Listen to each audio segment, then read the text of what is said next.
Hello friends, स्वागत है आप सबका हमारी एक नई कहानी में। उम्मीद है यह कहानी भी आपको कुछ ना कुछ सीख जरूर देगी। तो चलिए शुरू करते हैं इस कहानी को। एक गांव में एक मूर्तिकार रहता था। वह काफ़ी खूबसूरत मूर्तियां बनाया करता था और इस काम से वह ठीक ठाक रुपये भी कमा लेता था और इसी से वह अपना घर चलाया करता था। उस मूर्तिकार का एक 10-15 साल का लड़का भी था और वह भी बचपन से अपने पिता से मूर्तियाँ बनाना सीख रहा था और वह लड़का भी बहुत अच्छी मूर्ति बनाने लगा था। उसके पिता उसकी कामयाबी पर बहुत खुश थे और गर्व महसूस करते थे। लेकिन जब भी वह लड़का मूर्तियाँ बनाता तो उसके पिता हर बार उसकी बनाई हुई मूर्तियों में कोई ना कोई कमी निकाल देते थे। लेकिन उस मूर्तिकार का बेटा कभी भी अपने पिता की बातों से निराश नहीं होता था और वह अपने पिता की सलाह पर अमल करते हुए अपनी मूर्तियों को और बेहतर बनाने की कोशिश करता था और धीरे धीरे वह लड़का अपने पिता से भी अच्छी मूर्तियाँ बनाने लगा था। फिर कुछ समय बाद लोगों को उस लड़के की बनाई हुई मूर्तियाँ उसके पिता की मूर्तियों से ज़्यादा पसंद आने लगी और लोग उसकी मूर्तियाँ ज़्यादा पैसों में ख़रीदने लगे और उसके पिता की बनाई हुई मूर्तियाँ लोग पहले के दाम में ही खरीदते थे। अब समय गुजरने के बाद वह लड़का बड़ा हो गया और वह अपने पिता से भी ज़्यादा कमाने लगा। लेकिन उसके पिता अभी भी उसकी बनाई हुई मूर्तियों में कोई ना कोई कमी निकाल ही देते थे। लेकिन लड़के को अब यह अच्छा नहीं लगता था कि कोई उसकी बनाई हुई मूर्तियों में कोई कमियाँ निकाले।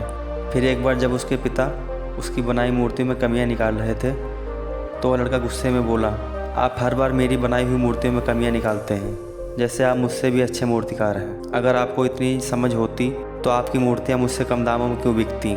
मुझे नहीं लगता कि अब आपकी सलाह की मुझे कोई ज़रूरत है। मेरी मूर्तियाँ बिल्कुल ठीक हैं। लड़के की यह बात सुनकर पिता ने उसे सलाह देना और उसकी मूर्तियों में कमियाँ निकालना बंद कर दिया।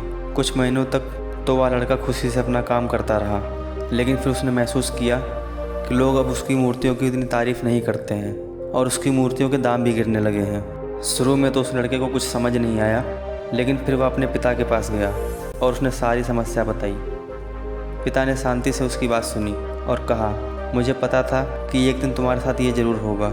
लड़का यह सुनकर हैरान हो गया और उसने कहा, क्या आपको पहले से पता था कि मेरे साथ ये होने वाला है? पिता ने हाँ में जवाब दिया और कहा कि यह मेरे साथ कई साल पहले हो चुका है। तभी लड़के ने कहा, फिर आपने मुझे यह बात पहले क्यों नहीं बताई? पिता ने कहा, क्योंकि उस समय तुम समझना नहीं चाहते थे। मैं जानता हूँ कि मैं तुम्हारी जितनी खूबसूरत मूर्तियाँ नहीं बना सकता, इसलिए मैं जब भी तुम्हारी बनाई हुई मूर्तियाँ देखता तो मैं उसमें कमियाँ निकालता था, क्योंकि मेरे कमियाँ निकालने की वजह से तुम अपनी बनाई हुई मूर्तियों से संतुष्ट ना होकर उसे और भी बेहतर बनाने की कोशिश करते थे और यही बेहतर करने की कोशिश ही तुम्हारे कामयाब होने का सबसे बड़ा कारण थी। लेकिन जब तुम अपने काम में संतुष्ट हो गए और तुमने यह मान लिया कि अब इसे और बेहतर नहीं बनाया जा सकता या बिल्कुल परफेक्ट है, तभी से तुम्हारी कामयाबी रुक गई। लोग हमेशा तुमसे बेहतर की उम्मीद रखते हैं और यही कारण है कि अब तुम्हारी मूर्तियों की कोई तारीफ़ नहीं करता और ना ही उनके तुम्हें ज़्यादा दाम मिलते हैं। लड़का थोड़ी देर शांत रहा और फिर उसने पूछा कि अब मुझे क्या करना चाहिए। पिता ने कहा, बेटा, डिससेटिस्फाई होना सीखो और यही एक चीज़ तुम्हें इंस्पायर करेगी हमेशा अपने काम को और बेहतर बनाने के लिए। इस दुनिया में कोई भी इंसान किसी भी काम में 100% बेहतर नहीं है। हर इंसान के काम में कुछ ना कुछ कमी ज़रूर है और हमें इस कमी को अपने अंदर ढूंढनी चाहिए और धीरे धीरे बेहतर बनाने की कोशिश करनी चाहिए।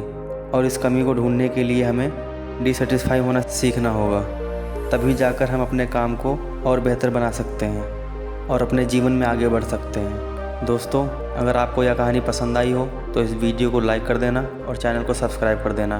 मिलते हैं इसी तरह की अगली एक नई कहानी में।